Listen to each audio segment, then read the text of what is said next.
We provide you the platform to turn your dreams into reality. Give wings to your aspirations with KR Mangalam University.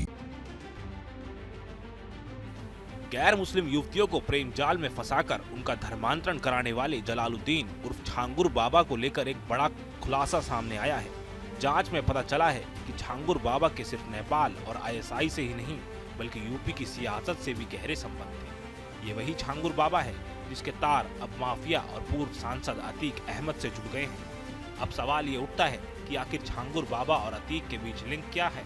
क्या अतीक अहमद के काले कारोबार में भी छांगुर बाबा जुड़ा हुआ था?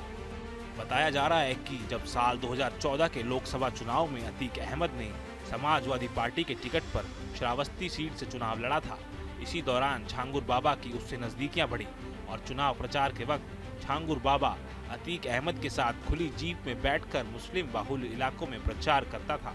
उसका ठिकाना श्रावस्ती की अतरौला विधानसभा सीट में था, जहां उसकी आलीशान कोठी बनी हुई थी।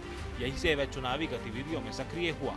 वह अतीक अहमद के साथ न केवल प्रचार में दिखा बल्कि कई बार मंच भी साझा करता था। लोकसभा चुनाव के दौरान ही छांगुर अतीक का बेहद करीबी बन गया था। सूत्रों के मुताबिक छांगुर बाबा अतीक के जीवित रहते कई बार प्रयागराज भी गया था। यही नहीं, अतीक अहमद के गुर्गों ने ही उसे मुंबई तक पहुंचने में मदद की थी। कभी एक दरगाह के बाहर साइकिल पर अंगूठी और नग बेचने वाला जलालुद्दीन उर्फ छांगुर बाबा देखते ही देखते करोड़ों का मालिक बन गया। जब वह पहली बार मुंबई से यूपी पहुंचा तो सेकंड हैंड कॉलेज गाड़ी में आया था, लेकिन यहां आते ही उसने धर्मांतरण का नेटवर्क खड़ा करना शुरू कर दिया। पुलिस जांच में सामने आया है कि वह मुस्लिम युवकों को पैसा देता था ताकि वे हिंदू लड़कियों को प्रेम जाल में फंसाकर उनका धर्मांतरण करा सके। छांगुर बाबा के इरादे यही नहीं सीमित थे, वह भारत को मुस्लिम राष्ट्र बनाने का सपना देख रहा था और इसके लिए पाकिस्तानी खुफिया एजेंसी आईएसआई से संपर्क करने की कोशिश कर रहा था। हालांकि इससे पहले ही वह अपने मंसूबों को और आगे बढ़ाता, पुलिस ने उसे गिरफ्तार कर लिया। पुलिस जांच में यह भी सामने आया है कि छांगुर बाबा ने अतीक अहमद की तरह कई अवैध जमीनें खरीदी थी। इस पूरे नेटवर्क की आर्थिक व्यवस्था उसकी करीबी सहयोगी नीतू रोहरा उर्फ नसरीन संभालती थी। वह फंडिंग का पूरा लेखा जोखा रखती थी। बैंक खातों की जांच में 100 करोड़ रुपए से ज्यादा के विदेशी लेन देन के सबूत मिले हैं। अतीक अहमद के करीब बढ़ने के बाद छांगुर ने खुद को मुस्लिम समाज में सूफी संत और रहनुमा के तौर पर पेश करना शुरू किया। बताया जाता है कि उसने नेपाल से सटे उत्तर प्रदेश के जिलों में विदेशी फंडिंग के जरिए सरकारी जमीनों पर मदरसे बनवाए।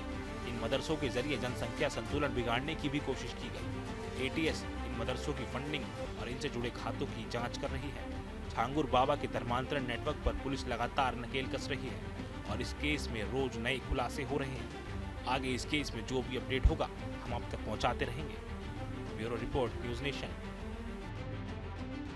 जहां भक्ति है हर शब्द में, कथाओं में छिपे हैं दिव्य रहस्य और ज्योतिष देता है जीवन को दिशा। धर्म से जुड़ी हर बातों को जानने के लिए हमारे चैनल स्तुति को सब्सक्राइब करें। चैनल पर जाने के लिए इस लिंक पर क्लिक करें।